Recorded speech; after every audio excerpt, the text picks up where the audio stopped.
Welcome back to Infidelity Tales Lab. We're incredibly grateful for your support. Before we begin today's tale, tell us, which city or country are you joining us from? We love connecting with our global audience. Now, let's dive into today's story. Chapter 1, Homecoming. The weight of the surprise lifted from Nolan Barrett's shoulders as he pulled into the driveway of his suburban Chicago home. After 6 weeks overseeing construction projects across Europe, he'd managed to finish early. He hadn't told Melissa he was coming home. Their 15th anniversary was tomorrow, and he wanted to surprise her. The December chill bit through his suit as he retrieved his luggage from the trunk. Their 2-story colonial stood quiet against the afternoon sky, unusual for a Thursday. Normally, Melissa would be at her interior design studio until 6, and their daughter Lila at volleyball practice. Nolan smiled, fishing out his house key. The quiet would give him time to prepare. He'd picked up Melissa's favorite chocolates in Belgium and a small music box from Prague. The anniversary plans could still work even with his early arrival. The house was oddly silent as he stepped inside. No television, no music, just the quiet hum of the heater. Nolan frowned, setting his bags down in the foyer. "Hello," he called out, his voice echoing through the first floor. Nothing. He checked his watch, 2:15 p.m. Lila should be in school, but Melissa typically worked from home on Thursdays. Her car was in the garage. As he moved toward the kitchen, soft whispers floated down from upstairs. Nolan froze, hand instinctively tightening around his keys. A man's voice, barely audible, followed by Melissa's unmistakable laugh. The whispers faded into silence. Blood rushed to Nolan's face as reality crashed against him. He was about to head upstairs when movement caught his eye. Lila appeared at the top of the staircase, her eyes widening in surprise.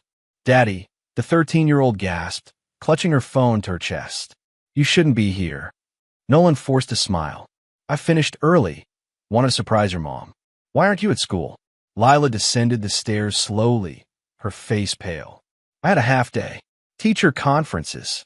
Something in her expression didn't match her words. She reached the bottom step and glanced nervously toward the upper floor. "Daddy," she whispered, "Mommy said you're never coming back." The words hit Nolan like a physical blow. "What are you talking about? I was only gone for work." Lila's eyes welled with tears. "She told Uncle Porter you were leaving us for good."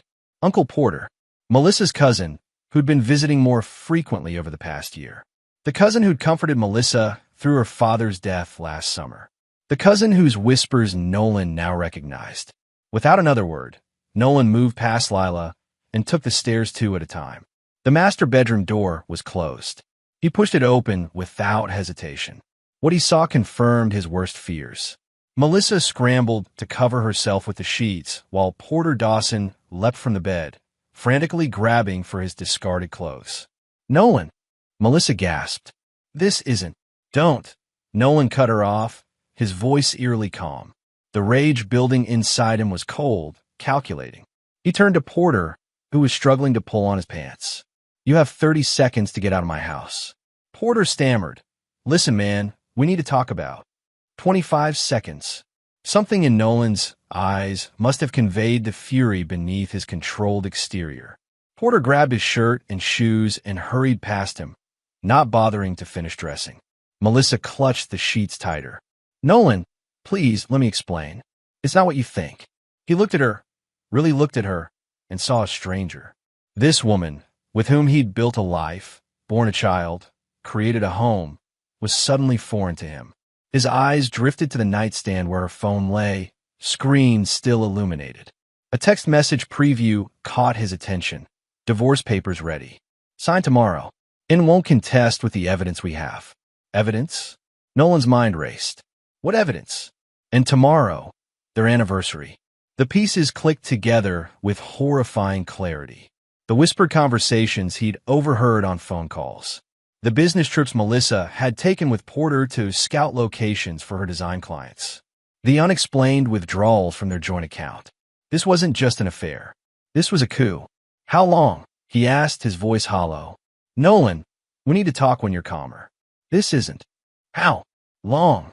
Melissa's shoulders slumped. "A year. But it's complicated. A year. A third of their daughter's life." Nearly 15,000 hours of lies. The sound of a door slamming downstairs broke the moment.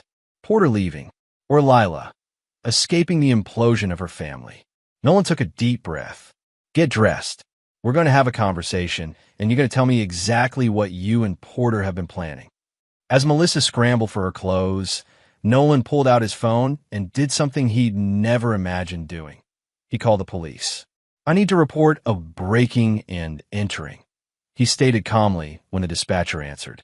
And I have reason to believe the intruder and my wife were conspiring to harm me.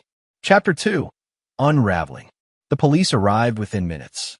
Officer Deandra Washington took Nolan's statement in the living room while her partner interviewed Melissa in the kitchen. Lila had disappeared to a neighbor's house. Nolan had texted their trusted family friend, Beverly Thomason, to look after her until things settled. So you're saying you believe your wife and this man were conspiring against you? Officer Washington clarified, her pen poised above her notepad. Nolan nodded. I saw a text message about divorce papers and evidence. Given the circumstances and my daughter's comment that I was never coming back, I have reason to believe there might be something more sinister at play. Washington's expression remained professional, but her eyes reflected sympathy. Mr. Barrett, finding your spouse in a compromising position is traumatic. Sometimes we jump to worst-case scenarios. I understand how it sounds, Nolan replied. But I'd like you to check if there have been any unusual financial transactions or insurance policies taken out in my name recently. The officer studied him for a moment before nodding. We'll look into it. From the kitchen, Melissa's voice rose in protest. This is ridiculous. You can't possibly believe he just happened to come home early today. He's setting me up. Nolan almost laughed at the absurdity. He pulled out his phone and showed Officer Washington his email exchanges with his project manager and flight information. My return wasn't planned until next week. I finished early and wanted to surprise my wife for our anniversary. The officer reviewed the emails and nodded. These appear legitimate. What followed was a 4-hour process of statements, questions, and arrangements.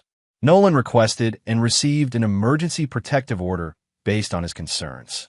The officers advised Melissa to gather essentials and stay elsewhere while the situation was investigated. This is my house, too. Melissa protested as she packed a suitcase under Officer Washington's watchful eye. The house is solely in my name, Nolan responded quietly. My grandfather left it to me before we were married. It was a detail Melissa had always resented. Nolan's unwillingness to add her to the deed despite her numerous renovations to the historic property. Now, he was grateful for his grandfather's foresight. After Melissa left, escorted by the second officer, Washington handed Nolan her card. We'll look into the financial angles you mentioned, she said. In the meantime, document everything. Change your passwords. And consider speaking with an attorney first thing tomorrow. When Nolan was finally alone, the full weight of the day crashed down on him. He sank onto the sofa, hands trembling for the first time. The house, once a sanctuary, now felt contaminated. His phone buzzed with a text from Beverly. Lila's okay. She's asleep now. Call me when you can. He dialed immediately. Nolan, Beverly answered, her voice gentle. How are you holding up? I've been better, he admitted. How's Lila? Beverly hesitated. She's confused. Scared. She told me some things you should know. I'm listening. She overheard Melissa and Porter talking last week. Something about insurance money and making it look like an accident during your trip. Nolan, she was afraid to tell you because Melissa convinced her it was just a joke. Ice formed in Nolan's veins. Did she mention this to the police? No. She only told me after they left. She's terrified. Keep her there tonight, Nolan said. I need to handle something. After hanging up, Nolan went to his home office and unlocked the hidden safe behind his collection of architecture books. Inside was an old leather journal that had belonged to his father, a federal prosecutor who'd made enemies of dangerous people before his mysterious death 20 years ago. Nolan had never followed his father's path into law enforcement, choosing construction and development instead, but he'd inherited Lawrence Barrett's meticulous mind and contingency planning. He opened the journal to a page marked insurance and began to read his father's advice on handling betrayal. By midnight, he had planned. The next morning, Nolan met with Vivian Rosario, a formidable divorce attorney whose reputation for ruthlessness was well-earned. This isn't just about ending a marriage, Nolan explained after recounting the previous day's events. I believe my wife and her lover were plotting something more dangerous. Vivian's perfectly sculpted eyebrows rose slightly. That's a serious accusation, Mr. Barrett, which is why I need your help to uncover what they were planning while protecting myself and my daughter. Vivian's expression hardened. Let's say I believe you. What do you want the outcome to be? Nolan considered the question carefully. Justice, protection for my daughter, and to ensure they never benefit from what they were planning. Very well, Vivian nodded, sliding a contract across her desk. Let's begin. Chapter 3, Buried Truths. 3 days after discovering Melissa's betrayal, Nolan sat across from Detective Tomas Reeves in a Spartan interview room at the Chicago PD. The preliminary investigation into Nolan's claims had uncovered disturbing evidence. We found several concerning items, Detective Reeves explained, opening a folder. First, a life insurance policy for $5 million taken out on you 6 months ago, with your wife as the sole beneficiary. The paperwork has your signature, but it's forged, Nolan finished. I never signed anything like that. Reeves nodded. Our document examiner agrees. Second, we found communications between your wife and Mr. Dawson discussing what appears to be a plan to sabotage your car before your drive to the airport for your recent business trip. Nolan's throat tightened. They were going to kill me. It appears that way. The messages are coded, but when combined with the life insurance policy and statements from your daughter about overheard conversations, we have enough to bring them in for questioning. Have they been arrested? Not yet. We're building the case carefully. Your wife has hired Winston Caldwell as her attorney. Nolan recognized the name, one of Chicago's most expensive criminal defense lawyers. How is she affording him? That's another interesting discovery. Reeves slid another document across the table. Your wife has been transferring funds from your joint accounts to a private account for over a year. Nearly $300,000. The betrayal deepened with each revelation. Nolan had trusted Melissa completely with their finances, focusing on his growing construction business while she handled their personal accounts. There's more, Reeves continued. Mr. Dawson isn't actually your wife's cousin. Nolan looked up sharply. What? Porter Dawson is actually Peter Donovan. He changed his name 7 years ago after serving time for fraud in Arizona. We believe he and Melissa met long before she introduced him as her cousin last year. The detective slid a photo across the table. A much younger Melissa with her arm around a man Nolan recognized as Porter, but with different hair and no beard. This was taken 12 years ago at a bar in Phoenix. Before you met her. Nolan stared at the image, memories reshuffling in his mind. Melissa had claimed to be from Seattle when they met. She'd said her family was all dead except for a few distant relatives. Porter had appeared last year, introduced as a cousin she'd reconnected with after her father's funeral. It had all been lies. We've been married for 14 years, Nolan said quietly. Was any of it real? Detective Reeves didn't answer. He didn't need to. After leaving the police station, Nolan drove to Beverly's house to see Lila. His daughter had been staying there since the confrontation, too upset to return home or see her mother, who'd been trying desperately to contact her. When Lila saw him, she ran into his arms. At 13, she was usually too cool for such displays, but trauma had stripped away the teenage facade. Did Mom really want to hurt you? She asked, her face pressed against his chest. Nolan stroked her hair. There's a lot happening that you don't need to worry about right now. I'm safe, and you're safe. That's what matters. Later, after Lila had gone to watch TV with Beverly's daughter, Beverly handed Nolan a cup of coffee and sat beside him at her kitchen island. There's something else you should know, she said hesitantly. Something Lila told me that she was afraid to tell the police. Nolan braced himself. What is it? Melissa has been taking her to visit a woman named Audrey in Milwaukee every few months. She told Lila it was her great aunt, but made her promise never to mention these visits to you. I've never heard of any Audrey, Nolan frowned. Lila said the last time they visited, about a month ago, she overheard Melissa and Audrey arguing about the plan and whether you deserved what was coming. Audrey apparently said something like, "Just because Lawrence ruined everything doesn't mean his son should pay." Nolan froze. "She mentioned my father? By name?" Beverly nodded. "Lila thought it was strange too, since she knew your dad died before you met Melissa." Nolan's mind raced. His father, Lawrence Barrett, had been investigating a major financial conspiracy before his accident. The case had officially remained unsolved, though Lawrence's colleagues had their suspicions about who was responsible. "I need Audrey's last name and address." Lila didn't know her last name, but she remembered the building. It was called Lakeside Towers on Milwaukee's waterfront. That night, after ensuring Lila was settled at Beverly's for another few days, Nolan returned home and went straight to his father's journal. He flipped through pages of notes until he found what he was looking for, a list of suspects from Lawrence's final case. Halfway down the page, Audrey Whitlock, financial consultant, possible money launderer for Donovan operation. Donovan, the same last name as Porter's original identity. The connections were becoming clear, forming a picture more disturbing than Nolan could have imagined. This wasn't just about Melissa's affair or a scheme to collect insurance money. This was about revenge against his father, extended to his son. Nolan closed the journal and reached for his phone. He had calls to make, plans to set in motion. The betrayal he'd uncovered went deeper than his marriage. It stretched back decades, rooted in his father's unfinished work. For the first time since discovering Melissa's infidelity, Nolan felt something beyond shock and pain. He felt purpose, determination.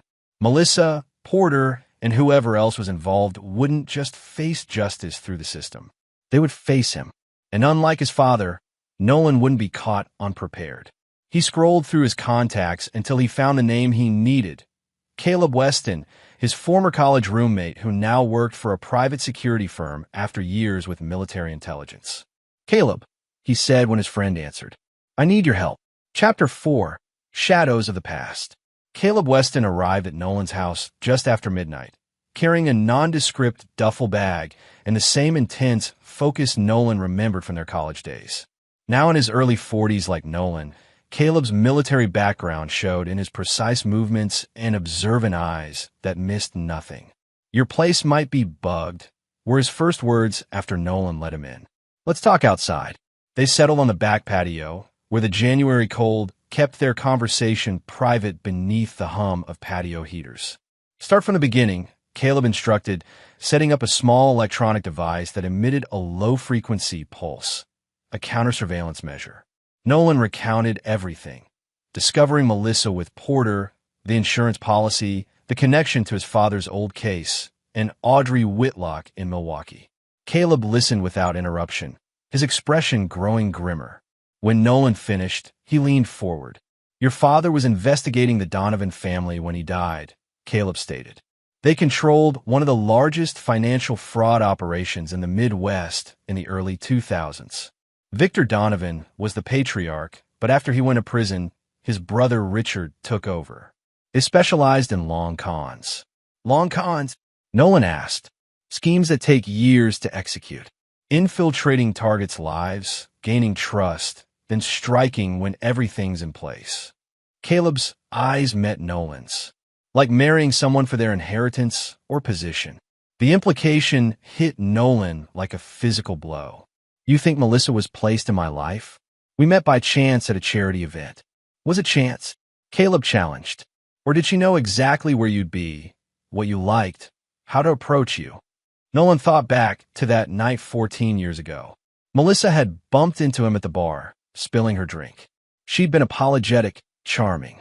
They discovered shared interests in architecture and design. It had seemed so natural. "I need to know for sure," Nolan said finally. "Then we investigate," Caleb replied, starting with Audrey Whitlock. 2 days later, they arrived in Milwaukee. Caleb had arranged surveillance of Lakeside Towers and confirmed that Audrey Whitlock, 65, occupied a penthouse apartment. She lived alone, had daily visits from a home health aide, and left only for weekly doctor appointments. "She's dying," Caleb reported as they sat in a rented SUV with tinted windows across from the building. "Terminal cancer. Her medical records show 6 months tops." Nolan processed this information. A dying woman has nothing to lose. Could make her dangerous or willing to talk. Exactly why we need to approach carefully. Caleb handed Nolan a small device. Wear this. It'll record everything and transmit to my secure server. Their plan was simple but effective.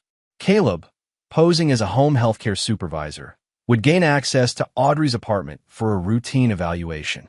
Once inside, he would secure the space for Nolan to enter. The execution was flawless. Within 40 minutes, Nolan found himself standing in Audrey Whitlock's elegant living room, facing an emaciated woman seated in a motorized wheelchair by the window overlooking Lake Michigan. "I've been expecting someone from the Barrett family," Audrey said, her voice surprisingly strong despite her frail appearance. "Though I thought it would be federal agents, not Lawrence's son himself." Nolan remained standing, keeping his distance. "You know who I am?" "Of course. I helped select you as the target." She gestured weakly to a side table with a crystal decanter. "Pour yourself a drink. This conversation will require it." Nolan didn't move. "I'm not here for hospitality." Audrey's thin lips curved into a smile.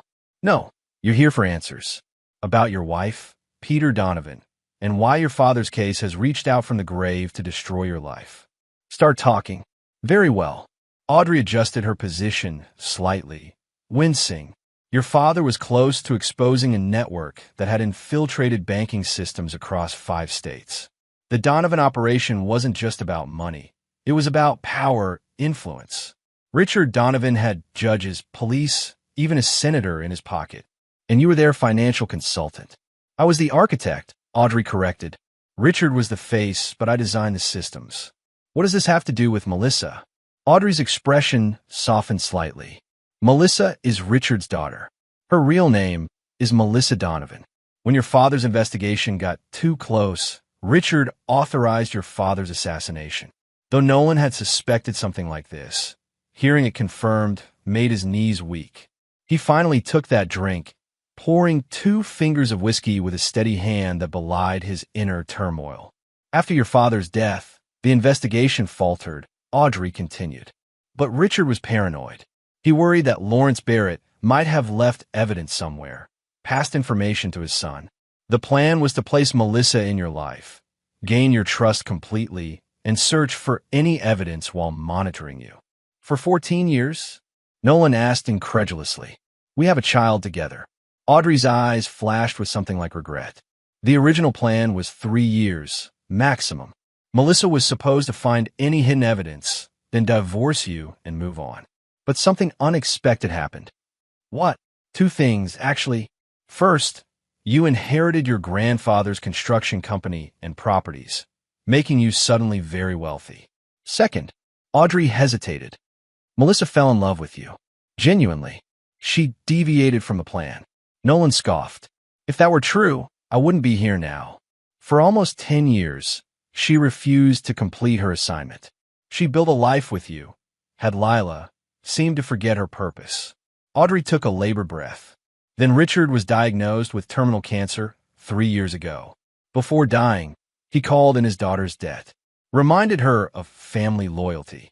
And Peter Donovan, her cousin, Richard's sister's son, he was sent to bring Melissa back in line, remind her of her obligations.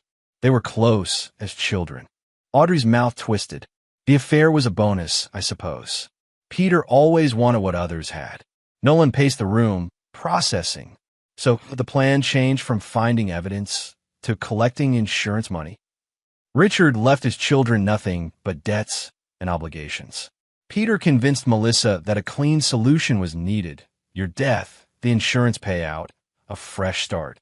Audrey's voice had grown weaker. "I advised against it. Old schemes, properly executed, leave no evidence. Murder investigations never truly close." "Why are you telling me all this?" Audrey gestured to her withered body. "I'm beyond consequences now, and I've had time to reflect on the lives we've destroyed. Not enough for redemption, perhaps, but enough to want certain truths known before I die." "I need proof," Nolan said. "Something I can use." Audrey nodded toward a painting on the far wall. "Behind that is a safe. Combination 18-42-7. Inside, you'll find a flash drive with banking records, communications, everything that connects the Donovans to your father's death and the current plot against you. Nolan followed her instructions, finding the safe and the drive exactly as described. When he turned back, Audrey's eyes had drifted to the window again. "One more thing," she said quietly. "Lila is innocent in all this. Whatever you do to Melissa and Peter, remember that the child loves both her parents." Nolan pocketed the drive. "I don't need parenting advice from someone who helped orchestrate my father's murder and my own planned death."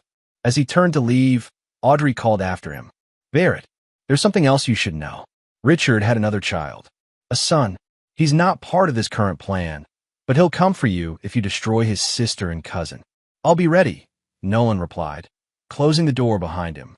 Outside, Caleb was waiting in the hallway. "Got everything?" Nolan patted his pocket where the flash drive sat. "Everything and more. Let's go." Back in Chicago, Nolan and Caleb reviewed the contents of the flash drive. It contained decades of records, bank statements, emails, photographs, and most damning of all, a video of Richard Donovan discussing Lawrence Barrett's removal with men Caleb identified as known hitmen from that era. "This is enough to reopen your father's case," Caleb said, "and to put Melissa and Peter away for conspiracy to commit murder." "Not yet," Nolan replied, staring at a wedding photo of him and Melissa. In it, her smile appeared genuine, loving. "Had any of it been real? I want them to face justice, but delivering this to the police doesn't feel like enough." "What are you thinking?" Nolan closed the laptop. "They took 14 years of my life. They made me love a lie. They were willing to orphan our daughter for money." His voice hardened. "Before the law takes them, I want them to lose everything, just like they planned for me." Caleb studied his friend carefully. "Revenge is a dangerous game, Nolan." "It's not just revenge," Nolan countered. "It's justice. For my father. For me. For Lila, who'll grow up knowing her mother was willing to kill her father." After a moment, Caleb nodded. "What's your plan?" Nolan opened his father's journal again. "Dad always said the best way to defeat your enemies is to understand them better than they understand themselves." He looked up at Caleb. "I'm going to become Melissa and Peter's worst nightmare. The man who knows all their secrets and can anticipate their every move." Chapter 5. The Architect's Gambit. Over the next 2 weeks, Nolan immersed himself in the evidence from Audrey's flash drive, constructing a complete picture of the Donovan family's operations, past and present. He worked from a suite at the Four Seasons Hotel, having swept it for bugs with Caleb's equipment. The distance from his contaminated home provided clarity. What emerged was a complex web of deceit spanning generations. The Donovans had built their criminal enterprise on targeting wealthy individuals through long-term infiltration. Sometimes it was marriage, other times friendship or business partnerships. Their patience was their greatest asset. Melissa wasn't their only plant, Nolan explained to Caleb as they reviewed documents. There are at least 5 other Donovan family members currently embedded with wealthy targets. "We should alert authorities," Caleb suggested. "These people are in danger." "We will," Nolan assured him. "But first, I need to handle Melissa and Peter my way." The foundation of Nolan's plan lay in understanding his wife better than she understood herself. After 14 years together, he knew her habits, fears, and weaknesses. Combined with the information from the flash drive, he had a comprehensive psychological profile. Melissa feared poverty above all else. Having grown up in the shadow of her father's criminal empire, she'd experienced both extreme wealth and sudden destitution when operations were disrupted. Her materialism wasn't mere greed. It was a desperate attempt to create security. Peter, meanwhile, was driven by resentment. Always in the shadow of his Uncle Richard and cousin Melissa, he'd spent his life trying to prove himself worthy of the Donovan name. His prison stint had further embittered him, making him reckless and vindictive. "They're still trying to access our accounts," Nolan noted, showing Caleb the alerts from his bank security system. 3 attempts yesterday alone. "They're getting desperate," Caleb observed. "The police investigation has them spooked, but they still need money to pay that high-priced lawyer." Nolan smiled coldly. "Perfect. It's time to give them what they want." The next day, Nolan met with his personal banker, Hartford Pullman, a distinguished man in his 60s who had managed the Barrett family's finances for decades. I need to arrange something unusual, Nolan explained after ensuring their conversation was private. I want to appear financially vulnerable. Hartford's eyebrows rose. In what way exactly? I want to create the illusion that my business is failing, that I'm liquidating assets to cover losses. May I ask why? Nolan provided a carefully edited version of the truth, enough for Hartford to understand the gravity without compromising the legal case being built. I see, the banker said thoughtfully. We can structure a series of transactions that would create that appearance without actually putting your assets at risk. A financial mirage, if you will. Exactly. And I need it to be convincing enough to fool someone with financial expertise who's motivated to find weakness. With Hartford's help, Nolan began implementing the first phase of his plan, creating a financial house of cards that would lure Melissa and Peter into action. To anyone examining his finances, it would appear that Nolan's construction company was hemorrhaging money on failed projects, forcing him to sell properties and withdraw from investments. Simultaneously, he engaged Vivian Rosario to draft divorce papers with very specific terms. These are unusually generous, Vivian noted, reviewing Nolan's proposed settlement, especially given the circumstances. They need to be believable, Nolan explained. Melissa knows I'd fight for custody of Lila, but she also knows I'd sacrifice almost anything to give our daughter stability. The proposed settlement offered Melissa the family home, a substantial monthly alimony, and shared custody of Lila.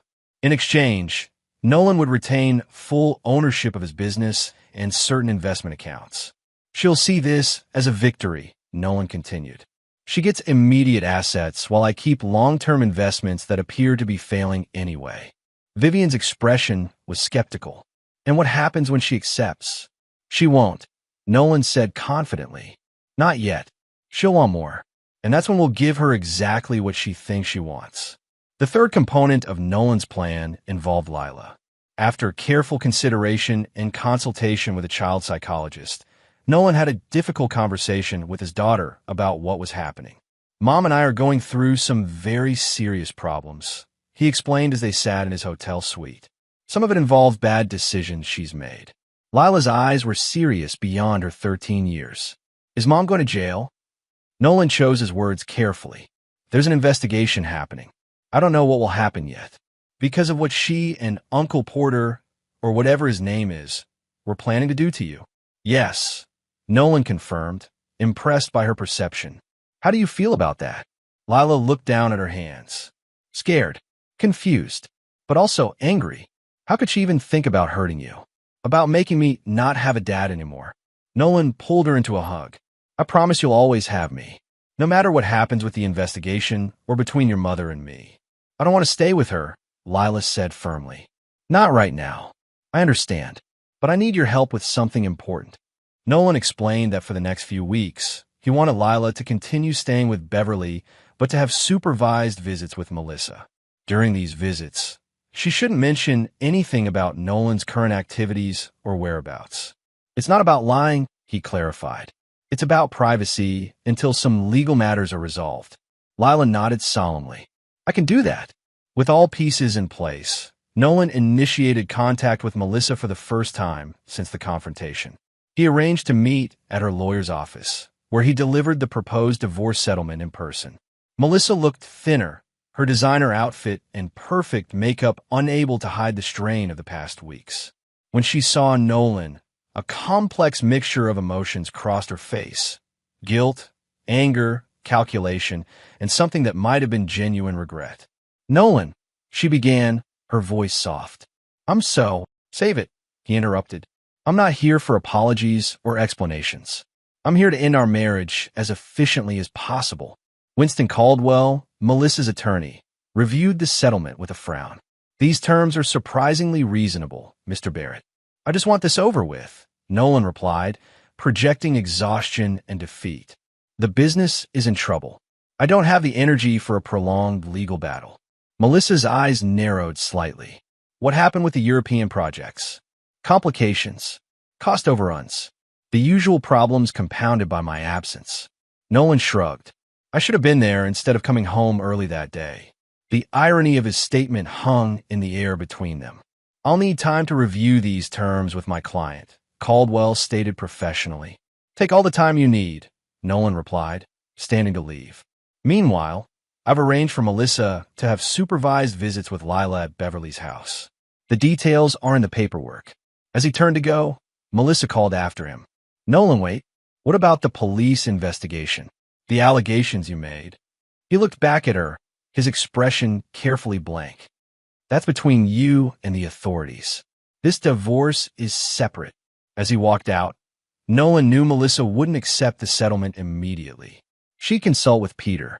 They'd investigate his financial situation and discover exactly what he wanted them to find: vulnerability, distraction, and opportunity. Back at the hotel, Caleb was waiting with updates on their surveillance of Peter Donovan. He met with someone interesting today, Caleb reported, showing Nolan photographs of Peter with a severe-looking man outside a downtown parking garage. Desmond Lynch, former enforcer for several Chicago crime families, now works freelance, specializes in making problems disappear. Nolan studied the image. They're getting impatient.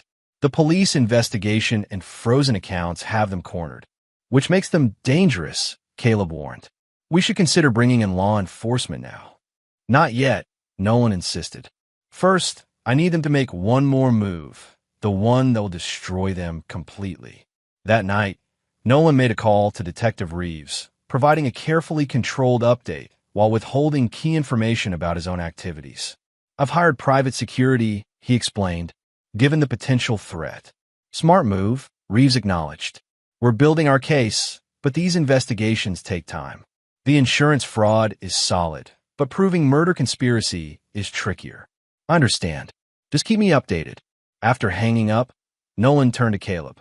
How soon can we implement the final phase? The technical aspects are ready, Caleb confirmed. But are you sure about this? Once we start, there's no going back. Nolan looked at the wall where he'd pinned photographs of his father, Lila, and even one of him and Melissa on their wedding day. In that moment, he felt the last traces of love for his wife evaporate, replaced by cold determination. I'm sure, he said. They took everything from my father. They try to take everything from me. Now it's their turn to lose. Chapter 6, Checkmate. The Barrett-Donovan chess match accelerated over the next week. As Nolan had predicted, Melissa rejected the initial settlement offer, countering with demands for additional assets. Specifically, an interest in Nolan's grandfather's trust fund that had been established for future generations. She's getting greedy, Vivian observed during their strategy meeting, which means she's getting nervous. Exactly as planned, Nolan replied. Her lawyer must be charging a fortune, and with their assets frozen during the investigation, they're running out of options. The counterproposal provided Nolan the opening he needed. He requested a direct meeting with Melissa, no lawyers present, at a neutral location. They met at an upscale restaurant with private dining rooms, the kind of establishment where discretion was paramount. Melissa arrived in a black dress that Nolan recognized. He'd given it to her for their 10th anniversary. The choice wasn't accidental. Thank you for agreeing to meet, she said, sliding into the booth across from him. I've missed you. Nolan maintained a neutral expression. This isn't a reconciliation, Melissa. It's negotiation. Her smile faltered slightly. Of course. Business first. For the next hour, they discussed the divorce terms. Nolan strategically appeared to concede on certain points while firmly rejecting others, particularly regarding the trust fund. That money is for Lila's future, he insisted. It's non-negotiable. I understand protecting Lila, Melissa replied, reaching across the table to touch his hand. He pulled away. But you know I only want what's fair after 14 years together. Fair. Nolan felt genuine anger rise. Was it fair when you and Peter planned to collect my life insurance? Was that for Lila's future too? Melissa's expression hardened momentarily before softening into calculated remorse. Those allegations are absurd, and you know it. Peter and I made a terrible mistake with the affair, but we never planned to harm you. Then explain the insurance policy with my forged signature. I was trying to protect our family, she countered smoothly. You travel constantly for work, often to dangerous construction sites. I wanted security if something happened. And the text about evidence, about me never coming back? For a moment, Melissa faltered. Then her expression shifted to something Nolan had rarely seen. Cold calculation without pretense. You want the truth, Nolan? Fine. When I realized you discovered the affair, I panicked. Peter suggested we could use certain irregularities in your business practices as leverage in a divorce. The evidence was some questionable transaction records Peter found while helping me organize the home office. It was a clever pivot, admitting to a lesser offense to cover the greater one. If Nolan hadn't seen the flash drive contents, he might have even believed her. What business irregularities? He asked, feigning concern. Melissa shrugged elegantly. Tax discrepancies, mainly. Nothing criminal, just aggressive deductions. But enough to make a divorce messy if exposed. Nolan allowed worry to show on his face. I see. Sensing advantage, Melissa pressed forward. I'll tell you what. Keep the trust fund intact for Lila. Instead, give me the Madison Street properties. They're underperforming anyway, according to your last portfolio review. The Madison Street properties were among Nolan's most valuable assets, though recent financial reports, artificially manipulated, showed them operating at a loss. I need to think about that, Nolan replied cautiously. Those properties have been in my family for generations. But they're draining your resources now, Melissa countered. Consider it a clean break. You get your irregularities back. I get the properties. Lila's trust remains untouched, and we can all move forward. By the end of dinner, Nolan had projected enough reluctance and vulnerability that Melissa believed she'd won a major concession.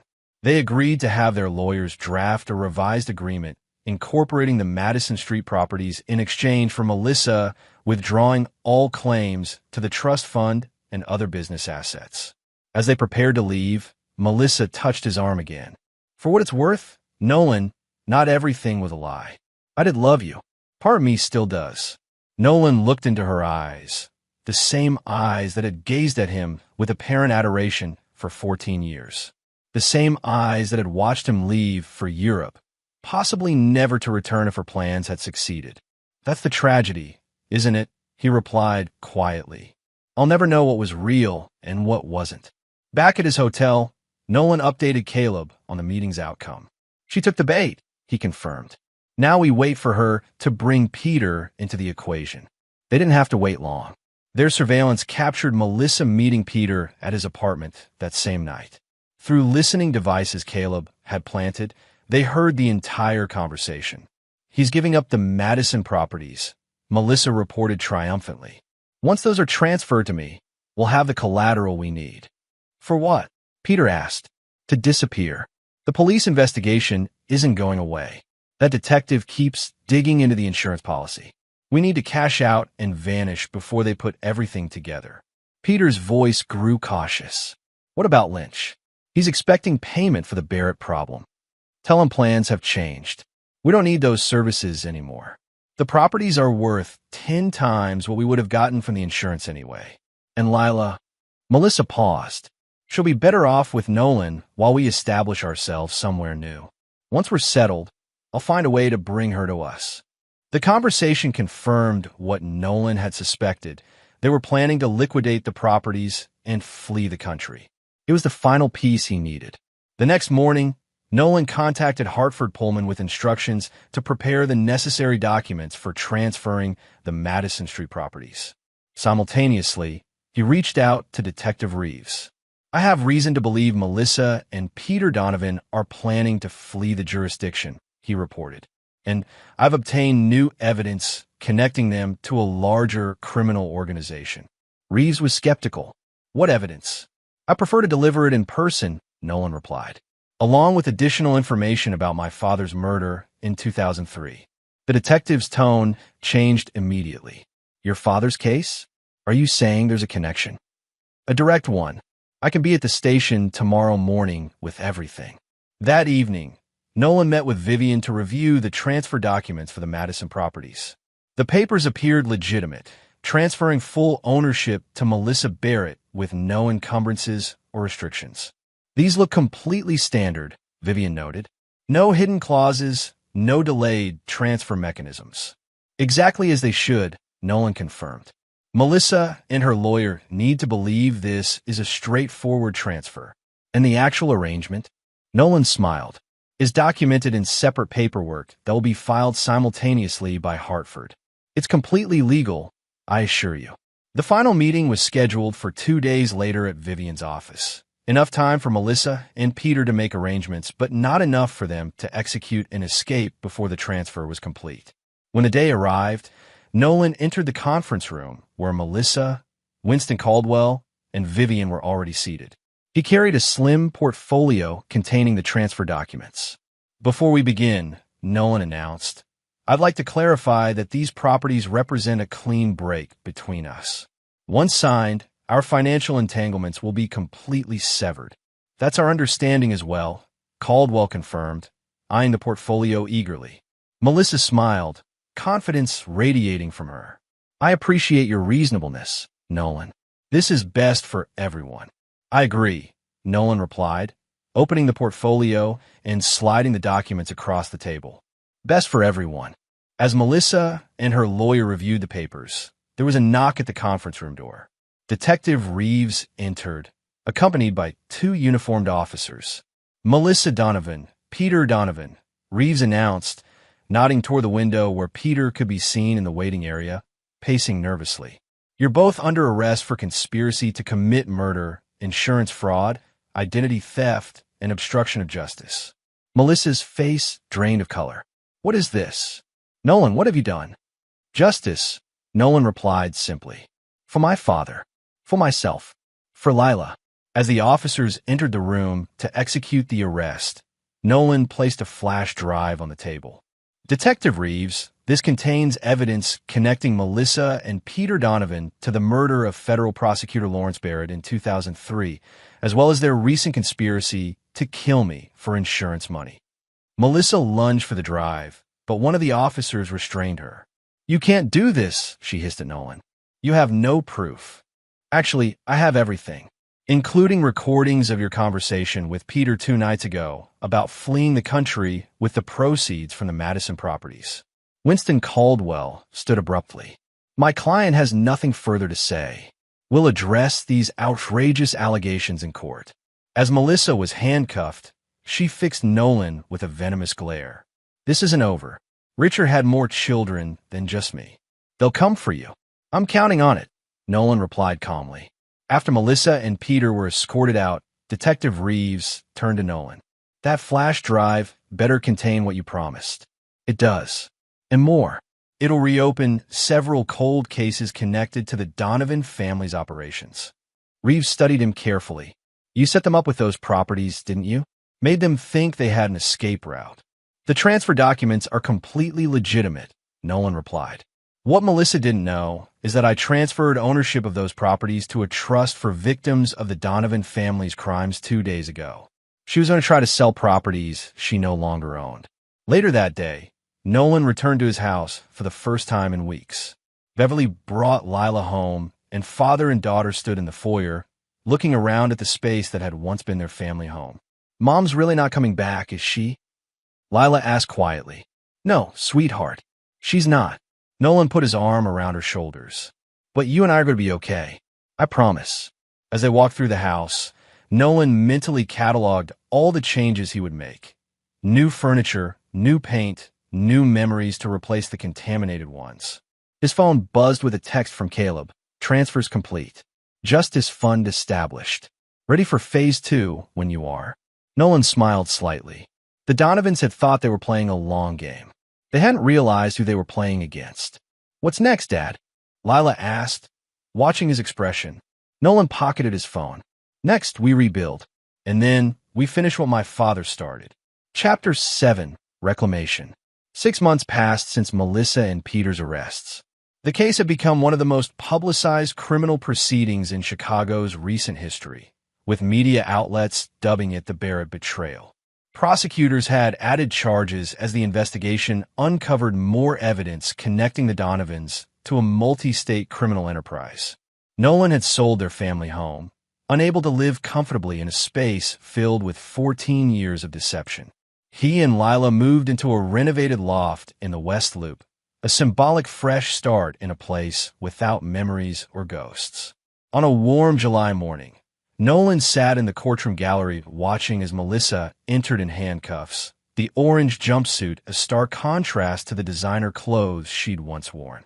She'd lost weight during her pretrial detention, her once perfect appearance now stripped of artifice. Their eyes met briefly across the room. Hers still held defiance, though the confident gleam had dimmed considerably. Today was the final day of testimony before the jury would begin deliberations.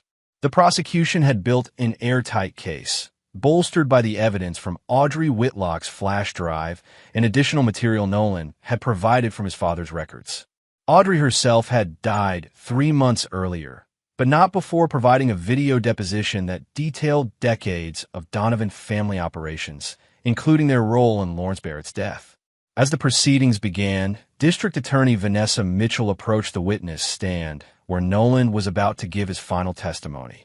"Mr. Barrett," she began after he was sworn in, "you've testified previously about discovering your wife's affair and the subsequent revelations about her true identity and intentions. Today, I'd like to focus on what you found regarding your father's case." Nolan nodded. "My father, Lawrence Barrett, was investigating Richard Donovan's financial crimes in 2003. According to evidence recovered from Audrey Whitlock, Richard Donovan authorized my father's murder when the investigation threatened to expose their entire operation. And how does this connect to the conspiracy against you? Richard Donovan used his daughter, my wife, Melissa, to infiltrate my life, initially to determine if I had access to any evidence my father might have hidden." Nolan's voice remained steady despite the pain of recounting these truths.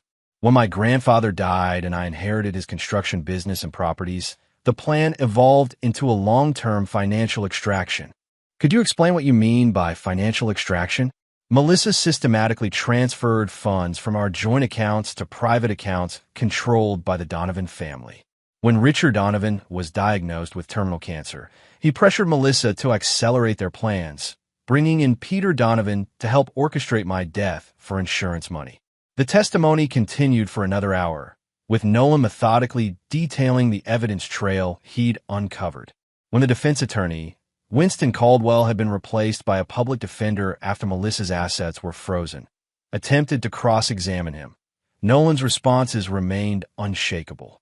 "Mr. Barrett," the defense attorney pressed, "isn't it possible that your interpretation of these events has been colored by the emotional trauma of discovering your wife's infidelity?"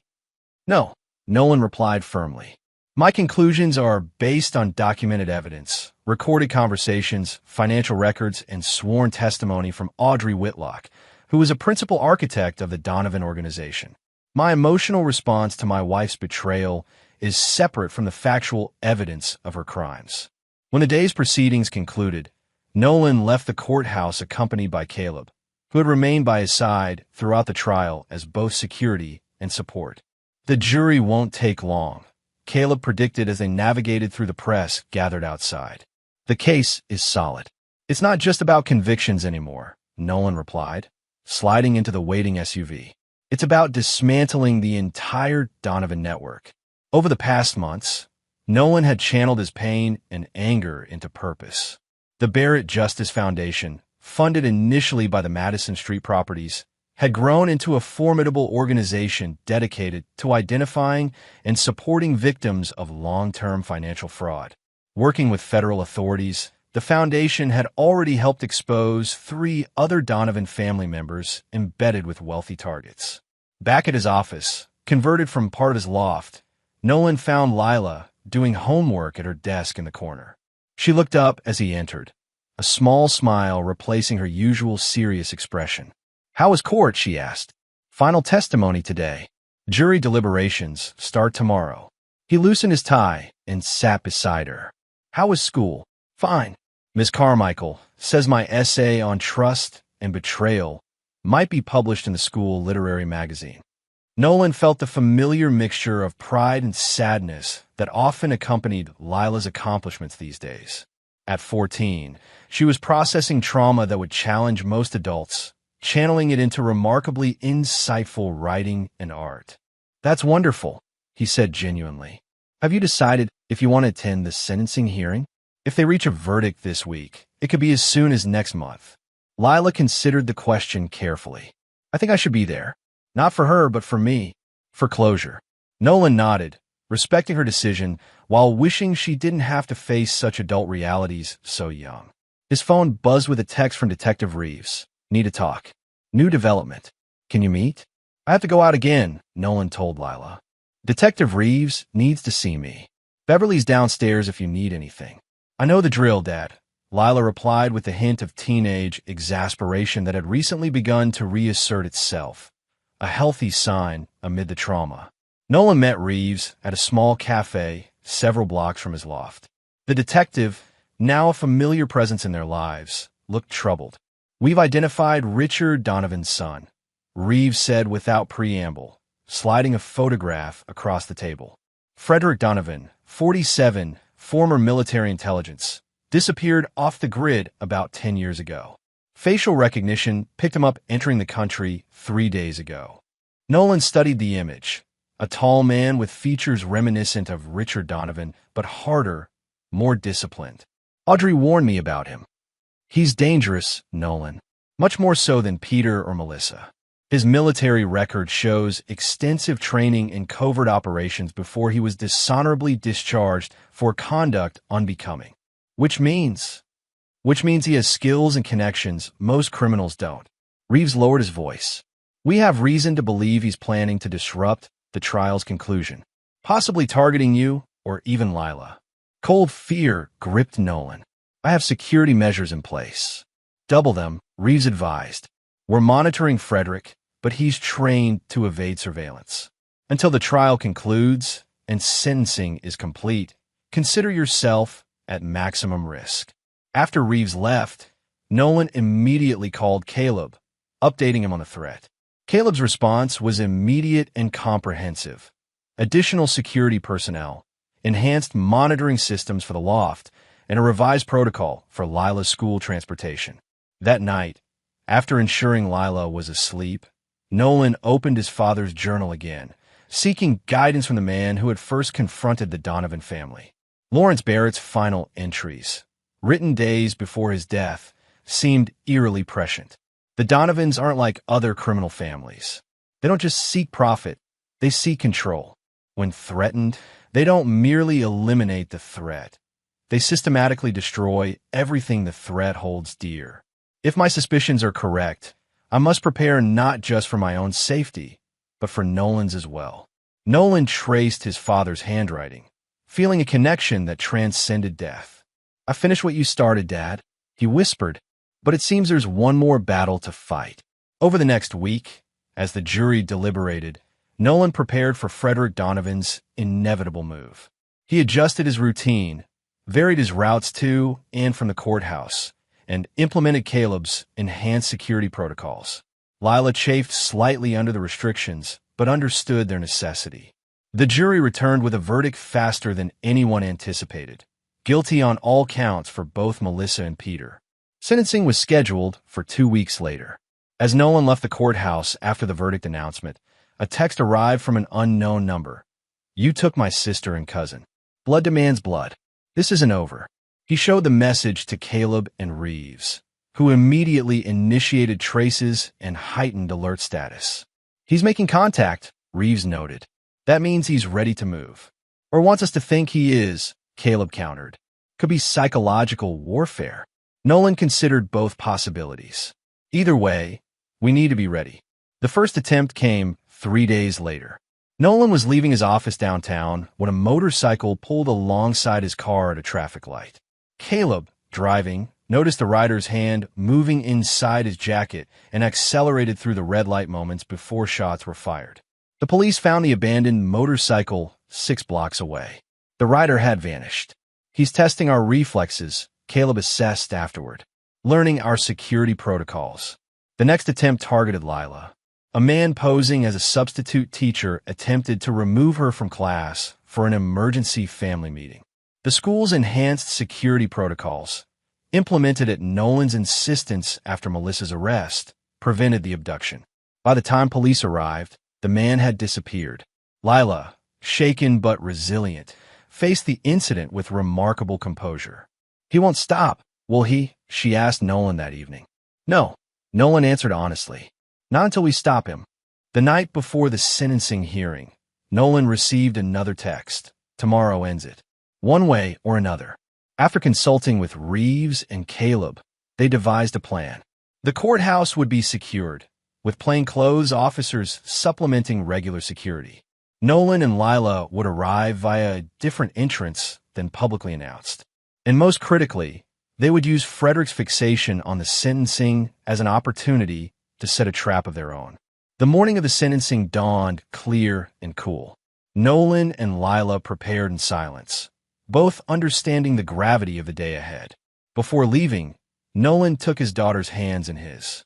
"No matter what happens today, remember that I love you," he said, "and that sometimes justice requires sacrifice." Lila nodded, her eyes reflecting understanding beyond her years. "I know, Dad. I'm ready." The courthouse was a fortress of security when they arrived through the judge's private entrance. Reeves met them in a secured room adjacent to the courtroom. "Frederick was spotted 3 blocks away 20 minutes ago," he reported. "He's coming." Nolan nodded. "Then let's finish this." Inside the courtroom, Melissa and Peter were brought in separately, both looking resigned to their fate. When Melissa spotted Lila sitting beside Nolan, a flicker of emotion crossed her face, perhaps the first genuine maternal feeling she'd shown since her arrest. Judge Abernathy entered, and the proceedings began with the prosecutor's sentencing recommendations: 25 years to life for Melissa, 20 to life for Peter. The defense made token arguments for leniency that even they seemed to know were futile. When given the opportunity to speak before sentencing, Peter declined, but Melissa rose slowly. "Your Honor," she began, her voice steadier than her appearance suggested, "I won't insult this court by claiming innocence or asking for mercy I don't deserve. My actions were calculated, harmful, and wrong." She turned slightly toward Nolan and Lila. "To my husband and daughter, I can only say that amid the lies, some things were real. My love for Lila was never false, even if everything else was." She paused, appearing to struggle with her next words. "There's something else the court should know. My brother, Frederick, is dangerous in ways Peter and I never were. He believes in family above all else and will seek retribution for what he sees as betrayal." Her eyes met Nolan's directly. "He's here today. I feel it. And he won't stop until he completes what he considers family justice." Judge Abernathy frowned. "Ms. Donovan, if you have specific information about a threat to this court or the Barrett family, you should share it with authorities immediately." "I've told you what I know, Your Honor. The rest is up to him." As if on cue, a commotion erupted in the hallway outside. Gunshots echoed, followed by shouting. The courtroom deputies moved to secure the judge and doors, while Caleb positioned himself between Nolan, Lila, and the entrance. The main doors burst open. Frederick Donovan stood in the doorway, weapon raised, his eyes finding Nolan immediately. "Barrett," he shouted, "this ends now." What happened next occurred with such speed that witnesses later gave conflicting accounts. Frederick fired. Nolan shoved Lila down behind a bench. Caleb moved to intercept, taking a bullet in the shoulder. Reeves and 2 deputies returned fire. And Melissa Donovan, in what would be debated as either her final manipulation or her only genuine act, broke from her guard and placed herself in the line of fire between her brother and her daughter. 3 bullets struck her chest. She collapsed as Frederick, hit twice by deputies' fire, fell to his knees. The courtroom erupted in chaos. Medical personnel rushed in. Lila screamed. Nolan crawled to his daughter, shielding her with his body as the final shots were fired. When the gunfire stopped, Frederick Donovan lay dead near the doorway. Peter Donovan was secured in a corner by deputies. And Melissa, bleeding heavily on the courtroom floor, reached a hand toward Lila. "I'm sorry," she whispered as paramedics worked frantically to save her. "For everything." Her eyes shifted to Nolan. "Not everything was a lie. Remember that." Her hand fell. The paramedics continued CPR, but the outcome was already clear in their expressions. In the aftermath, as statements were taken and wounds treated, Nolan sat with Lila in a secured room, his arm around her shoulders as she processed what she'd witnessed. Did she really try to save me? Lila asked, her voice small. Or was it just her final performance? Nolan considered the question carefully. I don't know, sweetheart. Maybe both. Maybe in the end, loving you is the one true thing in her life of lies. Do you think she ever loved you? Really? The question struck at the heart of the pain Nolan had carried for the past year. I think she might have in her way, but love without truth isn't really love at all. Chapter 8, Collateral Damage. The media dubbed it the Courtroom Massacre. 3 dead, Frederick Donovan, Melissa, and a court deputy caught in the crossfire. 4 wounded, including Caleb. The images dominated news cycles for weeks, with endless analysis of security failures, Melissa's final act, and the Barrett family tragedy. Nolan retreated from public view with Lila, taking her to his grandfather's lake house in Wisconsin while the furor died down. There, surrounded by nature and silence, they began the difficult process of true healing. I don't know if I want to attend her funeral, Lila admitted one evening as they sat on the dock watching the sunset. Is that terrible of me? No, Nolan assured her. Your feelings are valid, whatever they are. Complicated relationships leave complicated grief. Were you going to go? Nolan had been wrestling with this question himself. I think I need to, not for her, but for my own closure, to truly end this chapter. The funeral was a small, subdued affair. Despite Melissa's crimes, her defense attorney had arranged a simple service. To Nolan's surprise, several people from their former social circle attended, along with a few older individuals he didn't recognize but suspected were distant Donovan relatives keeping a low profile. Peter Donovan, his sentencing postponed due to the courtroom incident, was permitted to attend under heavy guard. He nodded curtly to Nolan but maintained his distance. After the service, as people dispersed, a woman in her 60s approached Nolan. Mr. Barrett, she said quietly. I'm Eleanor Whitlock, Audrey's sister. Nolan tensed slightly. I wasn't aware Audrey had a sister. Few were. I distanced myself from her activities years ago. Eleanor's eyes were tired but clear. I wanted to offer my condolences for whatever they're worth. And to give you this. She handed him a small envelope. Audrey left instructions to deliver this to you after everything was over. Said you'd understand when the time came. With that, she walked away, leaving Nolan holding the envelope. He waited until he was alone in his car to open it. Inside was a memory card and a handwritten note in Audrey's precise handwriting. Barrett, if you're reading this, the endgame has played out as expected. You've proven yourself your father's son, more formidable than Richard ever anticipated. There's one final piece you should have: locations of all Donovan assets never discovered by authorities. Some are legitimate businesses now, generations removed from their criminal origins. Others remain active components of operations you've yet to uncover. Why give you this? Perhaps atonement. Perhaps recognition that some systems deserve dismantling. Use it wisely. A.W. The memory card contained exactly what Audrey had promised. A comprehensive map of Donovan family assets spanning 5 decades and 12 states.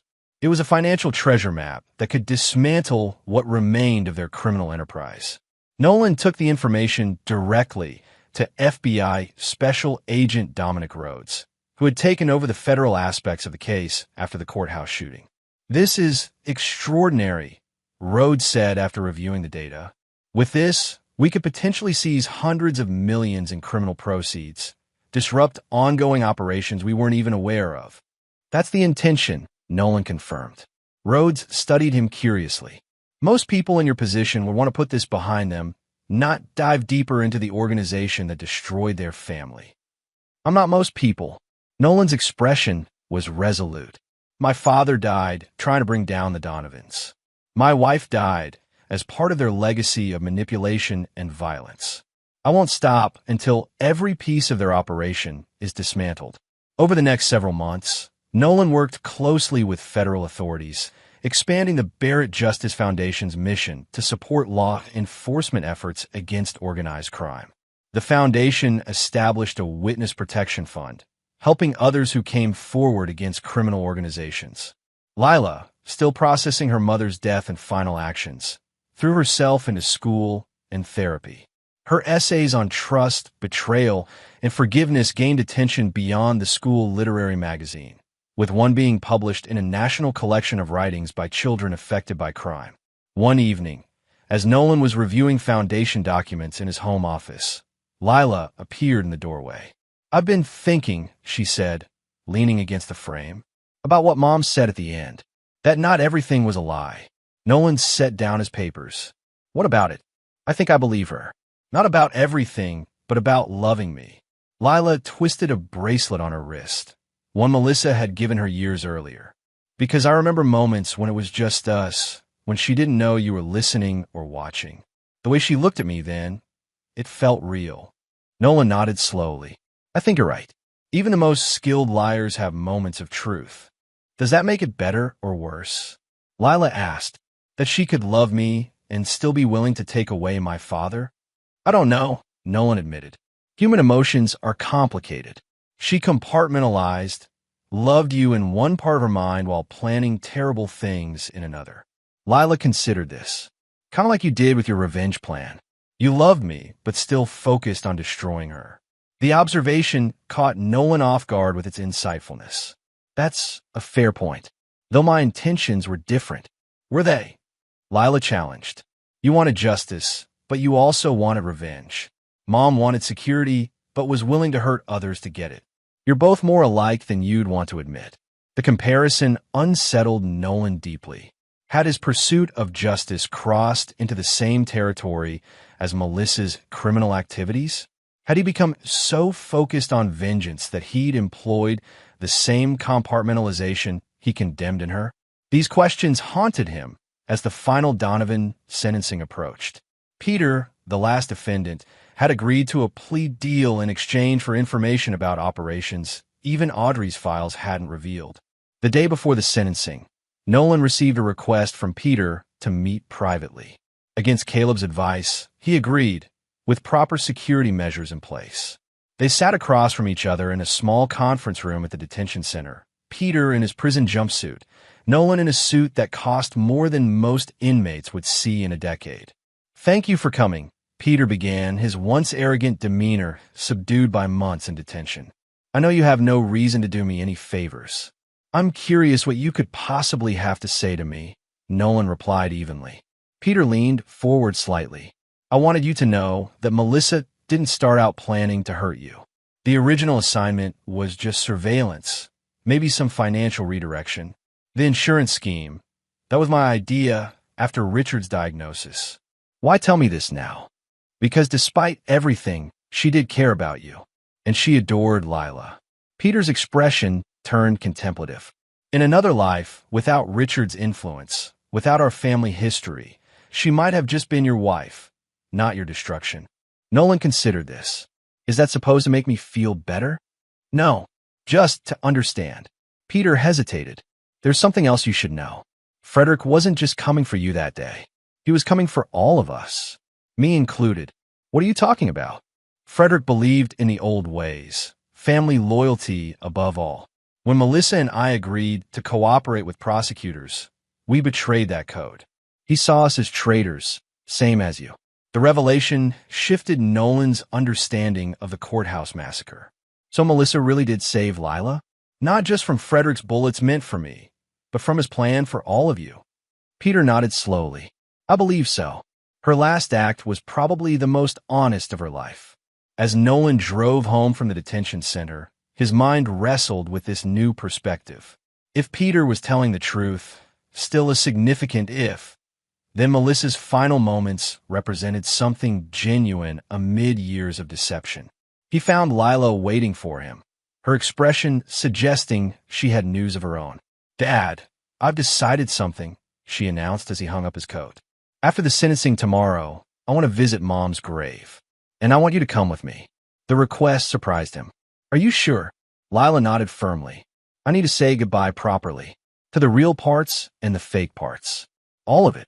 The next day, after Peter received his negotiated 15-year sentence, Nolan and Lila stood before Melissa's simple grave marker.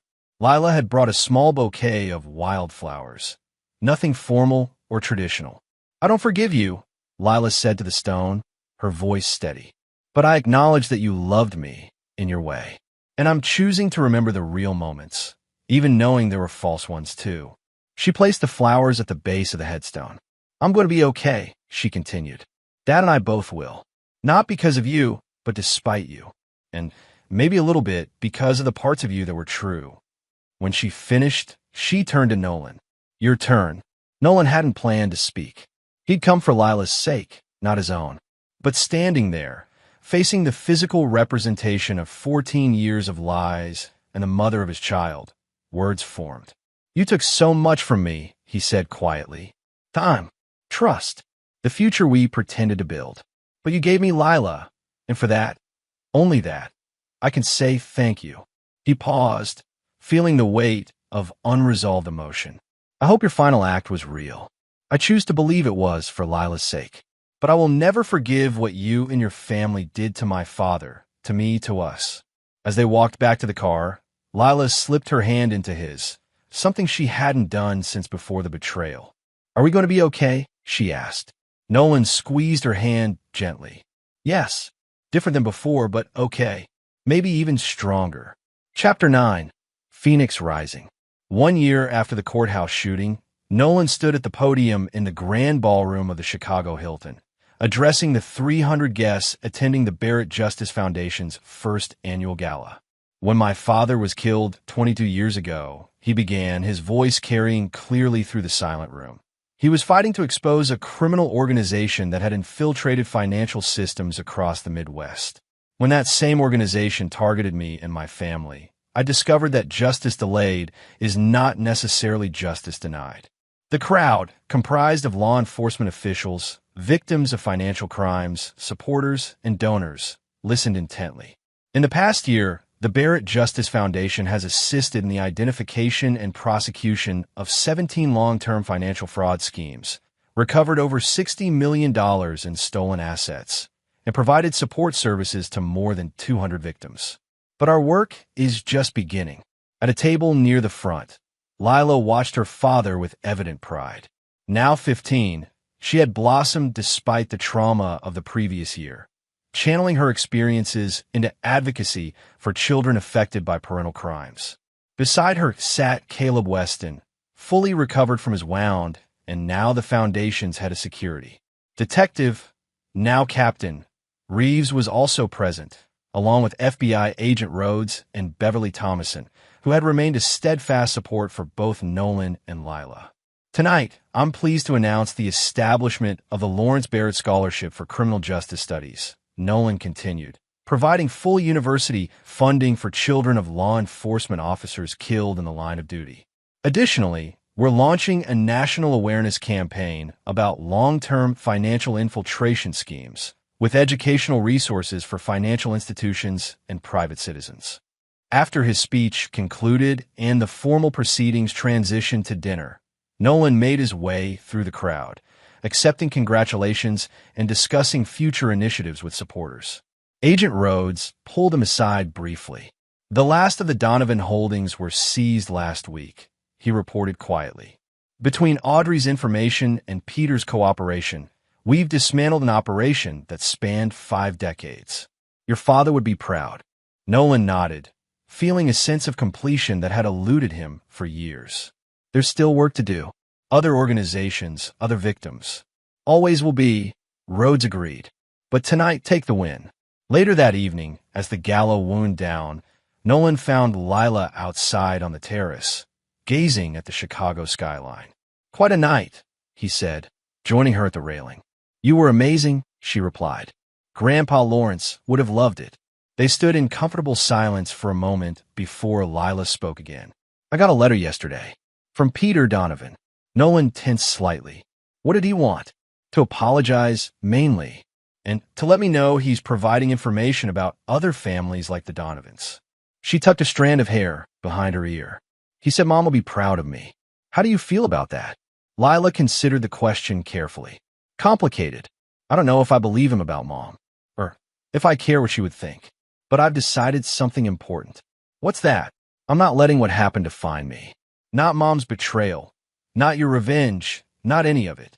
She turned to face him fully. I'm going to build something of my own, something that helps people, but isn't just about the past. Nolan recognized the determination in her eyes, the same resolve that had carried him through his darkest days. But in Lila, it was tempered with a wisdom he'd only gained through painful experience. I think that's the best revenge of all, he said softly. Living well, on your own terms. The Foundation Gala marked a turning point. Having achieved justice for his father and himself, Nolan gradually shifted his focus from vengeance to rebuilding. His construction business, temporarily neglected during the Donovan pursuit, began to thrive again with innovative projects that emphasized community revitalization. The Barrett name, briefly notorious for scandal, became associated with integrity and advocacy. Nolan established ethical business standards that industry peers alternately admired and resented for raising the bar. Personal healing came more slowly. Dating remained difficult. Trust didn't come easily after such profound betrayal. There were brief relationships, a fellow Foundation board member, an architect collaborating on a development project, but Nolan approached each with caution bordering on detachment. Until Alexandra Mercer entered his orbit. A federal prosecutor assigned to cases developed through the Foundation's work, she approached relationships with the same careful scrutiny as Nolan. Widowed young when her police officer husband was killed in the line of duty, she understood loss and betrayal intimately. Their professional collaboration evolved gradually into friendship, then something deeper. Alexandra never pushed for more than Nolan could give, respecting the boundaries his experience had established. On the second anniversary of the courthouse shooting, Nolan visited Melissa's grave alone. He brought no flowers, spoke no words, simply stood in silent acknowledgement of a chapter closed. Later that day, he invited Alexandra to the lake house where he and Lila had begun their healing journey. As they walked along the shoreline, Nolan found himself sharing plans rather than dwelling on the past. I'm thinking of expanding the Foundation's work internationally, he said as they skipped stones across the calm water.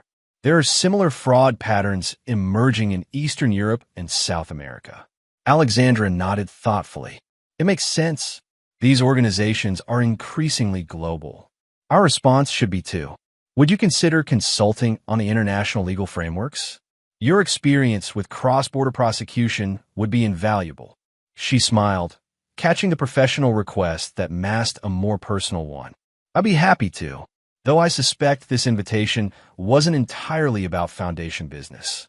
Nolan returned her smile, feeling lighter than he had in years. Partially Foundation business. Partially because Lila thinks highly of you. And partially because I do too. High praise from the Barretts, Alexandra replied, her expression warm. I accept all parts of the invitation. That evening, as they sat on the dock watching the sunset, the same dock where he and Lila had begun processing their new reality 2 years earlier, Nolan reflected on the journey from betrayal to recovery. The Donovan conspiracy had taken much from him. His father, years of his life, his ability to trust freely, but had also given him purpose, resilience, and a platform to help others. Most importantly, it had shown him his own capacity for strength in adversity. Penny for your thoughts, Alexandra said, interrupting his reflection. I was thinking about transformation, he replied. How sometimes the worst things that happen to us create space for better things to emerge. Like your foundation from your father's case. Exactly. And like Lila's advocacy growing from her experience. Alexandra considered this. There's a legal principle, fruit of the poisonous tree. Evidence obtained illegally can't be used in court. But in life, sometimes the poison itself becomes the antidote. Poetic for a prosecutor, Nolan teased gently. We contain multitudes, she replied with a smile. As the sun dipped below the horizon, casting the lake in deepening shades of purple and gold, Nolan felt the last tendrils of bitterness loosening their grip. The betrayal would always be part of his story, but it was no longer the defining chapter.